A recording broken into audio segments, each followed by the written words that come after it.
Fala Corinthians, como é que você tá? Tudo certo? Seja bem-vindo a mais um pré-jogo, dessa vez iniciando a Copa Sul-Americana, que tem muita gente que desdenha, pode ser que não dê a devida importância, mas é uma competição que se o Corinthians ganhar trará muito benefício e a gente já foi por três vezes semifinalistas e não conseguimos alcançar essa final. 2019, 2023 e 2024, então anos muito próximos aí que o Corinthians agora novamente entra como um dos grandes candidatos ao título. E olha só, coincidência bem interessante aqui, nosso maior ídolo da nossa história, para mim, pelo menos, a última partida de Marcelinho Carioca foi contra o Huracan, que vai ser o nosso adversário nessa estreia.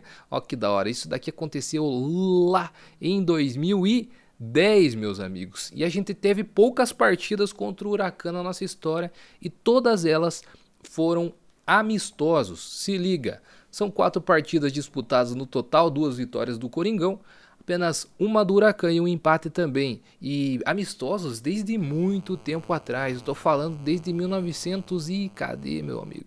30. 4-2 para o Corinthians, de 36 empate. Em 39 veio aí a primeira vitória do Huracan. E em 2010 teve esse amistoso no Pacaembu, na despedida de Marcelinho Carioca pelo Coringão. E agora vamos falando de Huracan para entender melhor como que vem o Huracan para essa partida, como que ele está nessa temporada de 2025. A gente já tem aqui os números do Campeonato Argentino, que tem apertura, clausura, né? E eles estão nessa fase inicial, separado por 2 grupos A e B. O Huracan se encontra no grupo A e é o terceiro colocado, está muito bem ranqueado, com bons resultados e vem aí de 5 partidas recentes com resultados positivos. Teve esse último empate nessa última partida antes de pegar o Corinthians, que foi um 0-0, se não me engano, exatamente contra o Banfield fora de casa. Só que eu vi no X torcedores inclusive falando que talvez inclusive até a atenção ou os jogadores estavam se resguardando para esse jogo contra o Corinthians na Copa Sul-Americana. Eles estão colocando essa competição como uma ponte principal para eles na temporada, visto que inclusive o Racing se deu muito bem, outro time argentino, nessa competição ano passado. Então eles estão vendo assim, um caminho muito bom, positivo, para que os times argentinos voltem a se impor no continente sul-americano, meu amiguinho. Então não vai ser um jogo fácil não. Vem aqui inclusive para os últimos jogos do Huracan nessa temporada, você consegue ver a forma deles atual. São 4 vitórias e esse empate em 0-0 que eu acabei de mencionar. Só que veja como que tá diferente aqui. O Corinthians já fez 21 jogos nessa temporada e o Huracan apenas 12. Muito pouco, né? São 7 vitórias, 4 empates e apenas uma derrota. O Huracan vem muito bem. Olha só, inclusive, não é de agora, não é os últimos 5 jogos. A gente faz esse parâmetro sempre dos últimos 5 jogos, mas ó, faz muito tempo que eles vêm vencendo e empatando no máximo. E a única derrota deles foi contra o Boca Juniors fora de casa. Então eles estão bem sim na temporada. E só como parâmetro, olha só, o Corinthians já fez 21 jogos ao invés de 12 dos caras. E a gente tem aí um aproveitamento interessante, de 13 vitórias, 6 empates e apenas 2 derrotas. Só que veja esse númerozinho aqui, ó, correspondente a gols tomados. Em 21 jogos o Corinthians tomou 21 jogos, 21 gols. É um por jogo. Muito fácil de fazer essa média. E é uma média ruim. Veja a média de gols tomados do Huracan.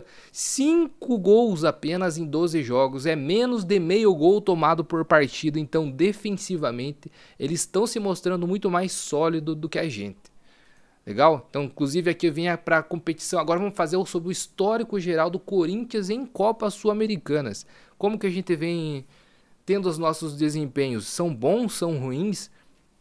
Em 56 jogos no total, o Corinthians já está com uma boa quantidade de jogos em Copa Sul-Americana, que a gente vê aí dessas últimas temporadas que a gente não consegue figurar na Taça Libertadores da América, né? Mas vamos lá, são 56 jogos, 25 vitórias, 17 empates e 14 derrotas. É razoável, meus amigos. Inclusive, se a gente puxar esse mesmo histórico da Libertadores, o Corinthians tem 142 jogos na Libertadores, ou seja, mais do que a metade, quase o triplo de jogos aí. E a gente tem um aproveitamento melhor na Libertadores do que na Copa Sul-Americana. 70 vitórias com 49% de vitórias, aqui 45%. Só que a gente perdeu mais na Libertadores do que empatou, diferentemente da Copa Sul-Americana, que teve mais empates do que derrotas. Então, o aproveitamento do Corinthians é melhor em Libertadores do que em Copa Sul-Americana, por incrível que pareça. É surpreendente, melhor dizendo, essa informação aqui. E a gente teve últimas 2 campanhas muito boas em 2023, que a gente entrou no playoff, né? Deixa eu puxar aqui pra gente refrescar nossa memória, que a gente passou sobre o Universitário, ganhou de 1-0, depois 2-1 na volta. A gente passou pelo News Old Boys nas oitavas, passamos aqui pelo Estudiantes nas quartas de final, e daí a gente acabou parando no Fortaleza na semifinal, que depois no ano seguinte a gente pegou de novo o Fortaleza, ano passado, né, tá bem mais fresco na nossa mente, a gente foi líder do grupo, veja só, 13 pontos, e grave isso daqui também, pra gente ser líder em grupo, na Sul-Americana, varia ali entre 13 e 15 pontos, ou seja, a gente precisa ganhar aí 3, 4 jogos e ter alguns empatezinhos para conseguir essa liderança. Ou seja, não podemos vacilar em casa. Seja aí com o Huracan, seja com o América de Cali, seja com o Racing, que vai ser novamente nosso rival, já foi ano passado e será novamente. Temos que vencer em casa, porque se a gente não fizer nosso papel em casa, a gente vai ter que fazer isso fora e é muito mais difícil. Segurar os caras fora e ganhar em casa é a chave do sucesso para a gente conseguir avançar em primeiro.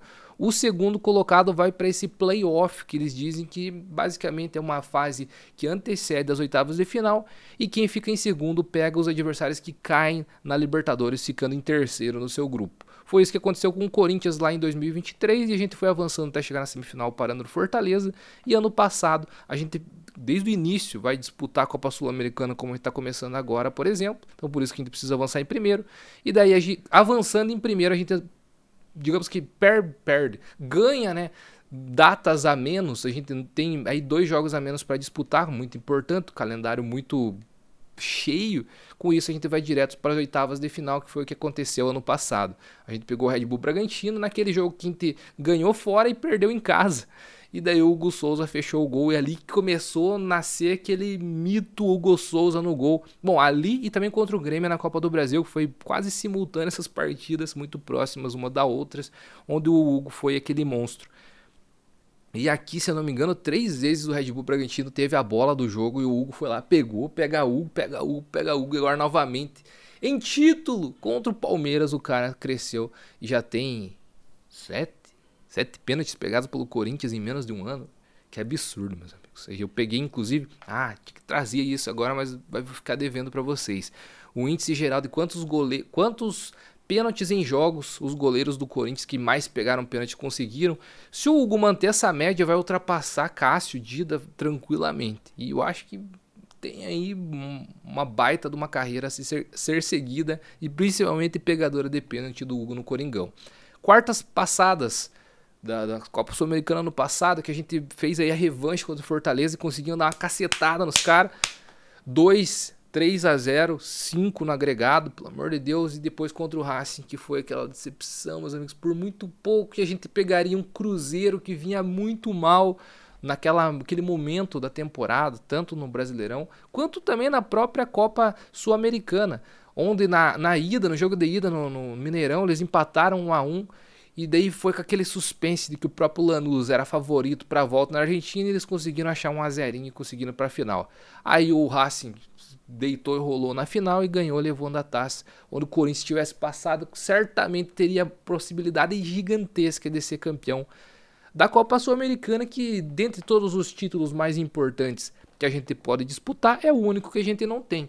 Então, mais uma importância aí para a gente ganhar esse campeonato e ter a alcunha de ser o campeão de tudo. Meus amigos, falando do nosso time, quem que a gente vai jogar? Quem que a gente vai pôr em campo para esse início de competição? 2 titulares já é certeza que a gente não terá. Rodrigo Garro, que infelizmente vai tratar aí com mais calma. Infelizmente, vamos lá. A gente precisa ter o Rodrigo Garro 100%, não? Então para isso a gente precisa desse tempo de recuperação. Ele vinha jogando lesionado, vinha jogando aí com infiltrações localizadas no joelho para que ele conseguisse aguentar, suportar a dor e disputar esses jogos importantes como por exemplo foi a final do Campeonato Paulista, que um dia antes ele até estava sendo dúvida se ia jogar ou não, depois jogou e jogou os 90 minutos e conseguiu ganhar o título pelo Corinthians. Aspas dele mesmo aí que ele precisa desse momento para se recuperar, inclusive ele já foi para fora, foi para Espanha fazer aí um tratamento que eu achei curioso, a gente não tem no Brasil, e ele vai ficar aí de cerca de 3 a 4 meses fora dos gramados. Ele pode ser que volte em junho ou numa visão mais pessimista, que ele volte depois do Mundial de Clubes lá para julho. Então a gente pode esperar aí que 3, 4 meses não teremos o nosso camisa 8, Rodrigo Garro. Uma pena, mas a gente precisa do cara 100%, então vamos entender. Inclusive foi aberta uma enquete muito interessante lá no meu timão sobre o que a torcida pensa aí para esse período sem Rodrigo Garro. Se a gente prefere colocar o Igor Coronado como substituto natural, colocar tirando o meio de criação, colocando outro meio de criação, ou acontecerem aí algumas improvisações, como por exemplo o Romero improvisado sendo um homem de criação, e lá na frente Yuri Alberto e Memphis, ficou com 3,3%.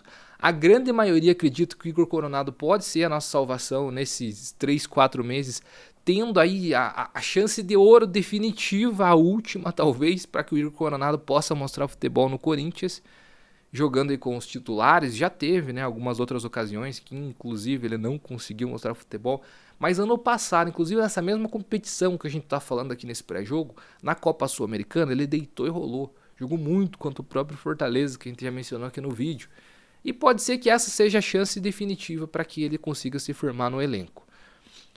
Beleza, 55,4%, e eu também tô dentro dessa galera, acredito que essa seria a maneira mais viável e mais correta de se atualizar o elenco, não tendo o Rodrigo Garro à disposição. Outra opção seria recuar o Memphis Depay e colocar o Thales Magno e o Yuri Alberto lá na frente. 19,7%, ficando com a segunda melhor escolha da galera lá dentro do site. O Memphis Depay improvisado, então o Memphis também recuando, só que ao invés do Thales Magno, o Romero lá na frente com o Yuri Alberto.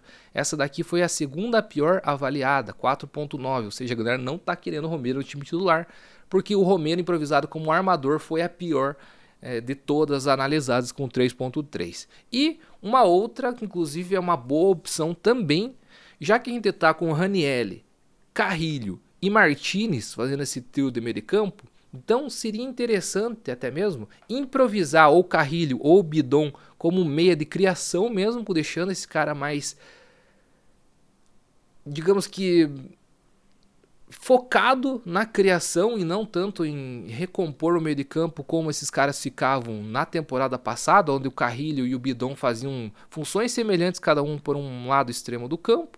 Dessa forma a gente poderia avançar ou o Carrilho ou o Bidon, e a galera gostou também, colocando como 17% de opção nisso daqui. O que você acha? Deixa aqui embaixo nos comentários qual a mudança se faria, principalmente relacionado aqui ao Rodrigo Garro, porque a outra substituição é meio que natural. O Hugo Souza, que também sofreu uma lesão recente aí, vai ficar de fora aproximadamente um mês, e a gente vai ter muitos jogos em abril. Tô falando aqui, meus amigos, de 8 jogos. Por que eu tô falando assim? Como se fosse 8 jogos, meu Deus do céu, em abril. É muita coisa mesmo. E o Hugo Souza vai ter que fazer essa recuperação. Muito provavelmente seu substituto natural será ele, Matheus Donelli. E olha só quanto jogo que o Corinthians tem para disputar. E inclusive aqui fica as transmissões, porque todo jogo a gente tem que ficar correndo.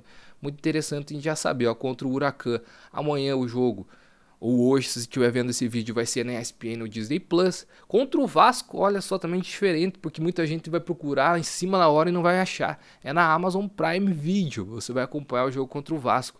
E depois, na outra quarta, a gente já vai ter mais um jogo da Copa Sul-Americana. Tô falando do América de Cali fora. O Corinthians vai pegar um time colombiano e você pode assistir na Paramount Plus ou também no SBT TV aberta. E depois já o clássico contra o Palmeiras. Então 4 jogos até dia 12 de abril, jogos importantíssimos, onde o Corinthians tem que fazer esse placar para avançar em primeiro na fase de grupos da Copa Sul-Americana e ter um bom início de Brasileirão também, onde a gente vai pegar já logo, vai pegar o Vasco em casa, Fluminense e Sport também, aí, cá entre nós, Vasco, Fluminense e Sport, Campeonato Brasileiro todo jogo é difícil, mas dá para fazer 9 pontos, hein? Isso já é assunto para um próximo vídeo, onde eu posso fazer inclusive um levantamento completo dessas tabelas iniciais e ir colocando mini metas do Corinthians a cada 5 jogos, a cada 6 jogos, para ver quantos pontos que a gente precisa conquistar para ir avançando e estando bem lá no G4 ou também rumo ao título.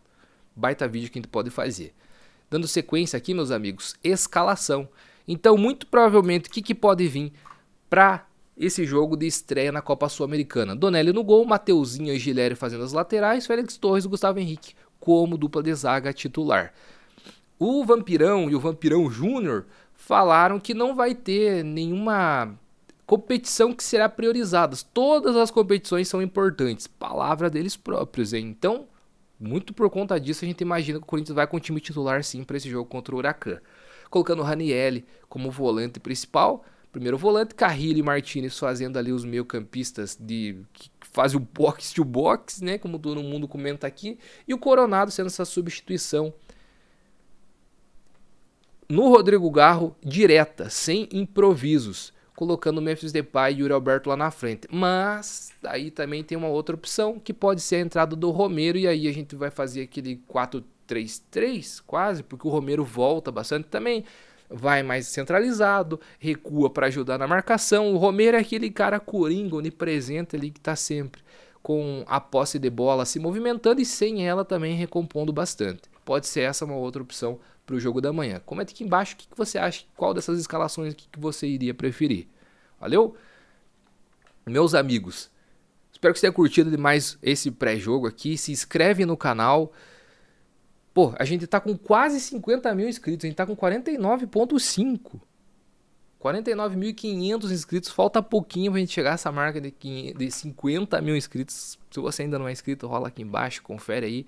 Se você não for, se inscreva e bora ajudar a gente a alcançar essa meta e continuar trazendo vídeos novos de Coringão aqui no YouTube. Te espero no pós-jogo, hein, da nossa estreia nessa competição que é sim importante e vai trazer muito benefício caso o Corinthians consiga avançar bem e chegar nessa grande final. Forte abraço, que falou foi o Alisson, até a próxima e vai Corinthians, meus amigos.